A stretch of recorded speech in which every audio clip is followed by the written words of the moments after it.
గవర్నమెంట్లో బ్యూరోక్రాట్స్ కలెక్టర్సే కాకుండా ఏదైతే వ్యాపారస్తులు ఉన్నారో బిల్డర్స్ అసోసియేషన్స్ ఉన్నారో అది క్రెడ్ అవ్వచ్చు, నెడ్కో అవ్వచ్చు, బిల్డర్స్ అసోసియేషన్ అవ్వచ్చు, వాళ్ళతో కూడా స్టేక్ హోల్డర్స్గా చేసి వాళ్ళందరినీ కూడా స్టేక్ హోల్డర్స్గా చేసి వాళ్ళతో కూడా ఫీడ్బ్యాక్ తీసుకుని ఎలా చేస్తే బాగుంటుందో అని చెప్పేసి సుదీర్ఘ చర్చ చేసి ఎన్నో రిఫార్మ్స్ చేసినటువంటి పరిస్థితి మనం చూస్తా ఉన్నాం. గత ప్రభుత్వంలో చాలా ఇబ్బందులు పడ్డాం, ల్యాండ్ రిఫార్మ్స్లో ఇబ్బందులు పడ్డాం, రిజిస్ట్రేషన్ శాఖలో ఇబ్బందులు పడ్డాం. అన్నీ కూడా దూరం చేయాలనే లక్ష్యంతోనే ఈ రోజున ఈ స్లాట్ బుకింగ్ సదుపాయాన్ని తీసుకోవడం జరిగింది.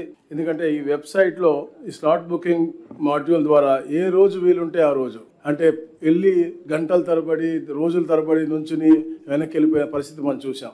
ముందుగానే అప్లోడ్ చేస్తాం కాబట్టి ఆ మాడ్యూల్ ద్వారా వాళ్ళే దాన్ని అప్లోడ్ చేయొచ్చు, వాళ్ళే టైప్ చేసుకునే విధంగా పెట్టాం కాబట్టి వాళ్ళే తప్పులున్నా కూడా దాన్ని సరిదిద్దుకునే విధంగా చేసి చెప్పిన సమయంలోనే వెళ్ళి, అంటే ఎప్పుడైతే స్లాట్ వస్తుందో ఆ స్లాట్ సమయంలో కేవలం 10 నిమిషాల్లోనే వాళ్ళు అమ్మే వాళ్ళు అవ్వచ్చు, కొనే వాళ్ళు అవ్వచ్చు, అలాగే వాళ్ళ సాక్షులు ఉంటారు, అందరూ కూడా కేవలం 10 నిమిషాల వ్యవధిలోనే పూర్తిగా అయిపోయే విధంగా వచ్చిన వాళ్ళు మంచి వాతావరణంలో సత్వరంగా పనిచేసుకుని వెళ్ళిపోయే విధంగా, అలాగే ఆటోమేటేషన్ కూడా అయ్యే విధంగా. ఎందుకంటే ఈ రిజిస్ట్రేషన్ డిపార్ట్మెంట్ అనుసంధానంగా ఉన్నటువంటి అన్ని డిపార్ట్మెంట్ కూడా ఇంటిగ్రేట్ చేస్తా ఉన్నాము.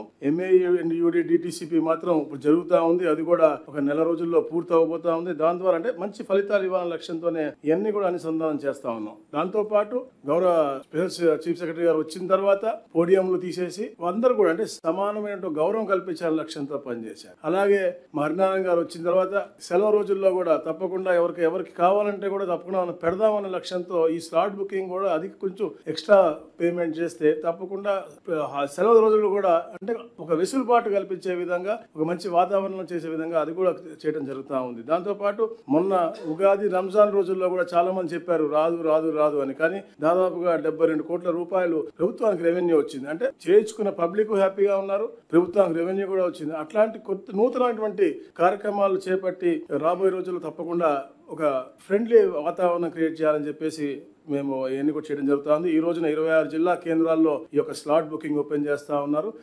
సత్వరంగా 296 ఏదైతే సబ్ రిజిస్ట్రార్ ఆఫీసులు ఉన్నాయో అన్నిట్లో కూడా ఈ యొక్క కార్యక్రమం ఉంటుంది. ఎప్పటికే పైలట్ ప్రాజెక్ట్ కూడా గాంధీనగరం, కంకిపాడు కూడా చేసి సక్సెస్ఫుల్గా అయింది.